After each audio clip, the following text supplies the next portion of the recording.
Heading into stage 3, it looks like we're finally going to keep the weapons the same. There are no meta changes, but rumors are that there are going to be plenty of map changes. And what we wanted to do is go through how the different teams have performed across the maps that are going out and show you how they look with the maps that remain. Who are the big winners and big losers across the 3 Call of Duty modes. Starting off with Search and Destroy, because the one map that everyone seems to want out at the minute is Checkmate. Well, everyone maybe, except for OpTic and the Empire, because if they do lose those maps, then those 2 teams have a 5-win and 2-loss record here, and they would be the big losers out of this scenario. The big winners would be Florida, who currently have a 2-win, 5-loss record, so it would be really good to see that out for them. And if you're the London Royal Ravens or the Toronto Ultra, well, you do not have a single win in your 2 matches here, so you're going to be very happy about it indeed. Looking at each stage 3 group and their respective performance without Checkmate in the map record, you actually have Ultra at the very top of the group. Looking further down the group, you can see it's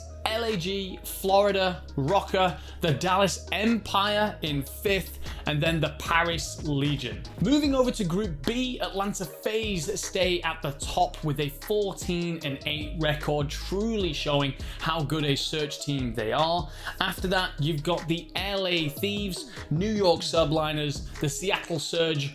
OpTic will be your 5th place team overall, and then London Royal Ravens. Moving over to the Control, and it is again Checkmate that everyone seems to want out, and everyone's kind of asking actually for a Black Ops 4 map to come in, because that's the last time that Control looked like a really good mode. If Checkmate is removed, then it is the Dallas Empire, who are again one of your big losers. They currently have a 4-win and no-loss record on this map mode combination. Really good. The big winners, on the other hand, are going to be the LA Gorillas. I mean, they have 1 win and 5 losses here, so this would be a nice little boost for their Control hopes. They aren't great at Control anyway, but this would be something, a little bit of a present for them. Again, going back to the groups and how their map counts look without Checkmate in there. And at the top, you've got the Minnesota Rocker with a map count of 8 and 5. And this is followed by the Toronto Ultra, Dallas Empire, Paris Legion, Florida Mutineers. And even though they were your big winners, LAG are still going to sit at the bottom of the pile, showing you just how truly awful they are at Control. Meanwhile, Group B, Atlanta FaZe sit at the top of the pile with an 11-3 record, followed by OpTic, the New York Subliners, LA Thieves, the London Royal Ravens, and Seattle Surge. And finally, we head to Hardpoint. And the reason I've left this till last is because the map that everyone wants out is Apocalypse, and this has only recently come in. So not many teams have played here, so it's not really made much of a difference. The big losers will be London Royal Ravens, who have 2 wins and no losses here. But there's no real winners, basically, because so few teams have played this map regularly, most teams once or twice, that there isn't really a team that's going to massively benefit from this situation. Maybe just seeing some better gameplay and getting rid of that horrible P2 hill. Group A, Dallas Empire, the defending champions, will sit atop of the lot in this group.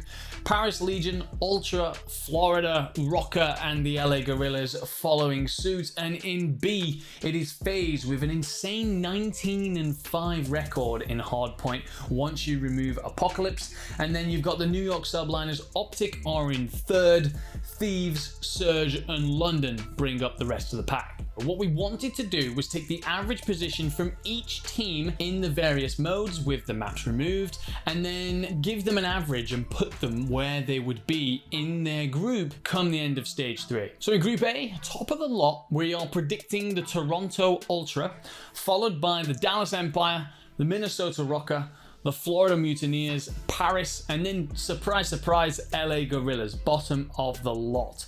Group B, though, is where it gets a bit spicy. We've got FaZe on top, the New York Subliners, LA Thieves, and then OpTic in 4th, Seattle in 5th, and then the London Royal Ravens in dead last. Now, Again, just to show you these groups and what that would mean, OpTic would be starting in losers round 2 for that third major, which would be absolutely huge, but it also shows just how heavily they have relied on playing that Checkmate map in Search, in Control, and if these maps are taken out, their record across the rest of the pool really isn't good enough for them to rely on. They're going to have to hope to be good at whatever maps come in, as well as improve their records elsewhere.